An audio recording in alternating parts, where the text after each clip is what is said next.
हिजो बिहान एकातिर उपसभामुखको निर्वाचन सम्बन्धी छलफलमा अर्ने प्रतिपक्षी दलहरूले रापरपालाई बाइपास गरी छलफल चलाइरहेका थिए भने अर्कातिर रासपा सभापतिबाटै सहयोगको आश्वासन प्राप्त गरेपछि रापरपा संसदीय दलको सर्वसहमत निर्णयले हामीले उपसभामुखमा उम्मेदवारी दिएका हौँ।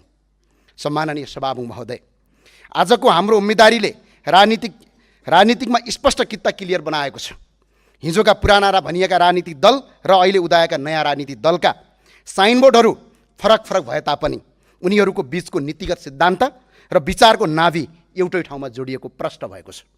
सम्माननीय सभामुख महोदय, यो व्यवस्थाको विकल्पको रूपमा मौलिक व्यवस्था खोजिरहेको र यही आयातित व्यवस्थालाई टालटुल गर्नुपर्ने भन्नेहरू बीचको स्पष्ट कित्ता छुटिएकोमा हामीले महसुस गरेका छौँ। हाम्रो उम्मेदवारी केवल एक थान उपसभामुखको पदका लागि मात्र थिएन, यो त आयातित व्यवस्था मान्नेहरू र विदेशीहरूको गोटी भइरहनेहरूका प्रवृत्तिका विरुद्ध र श्री 5 बडा महाराज पृथ्वीनारायण शाहको दिव्य उपदेशलाई शिरमा धारण गर्दै राष्ट्र र राष्ट्रियताको रक्षा गर्ने महाअभियान बीचको स्पष्ट भिन्नता छुट्याउने एउटा ऐतिहासिक परीक्षा थियो, जुन परीक्षामा हामी सहभागी भइरहेछौँ र हामी सफल पनि भएका छौँ।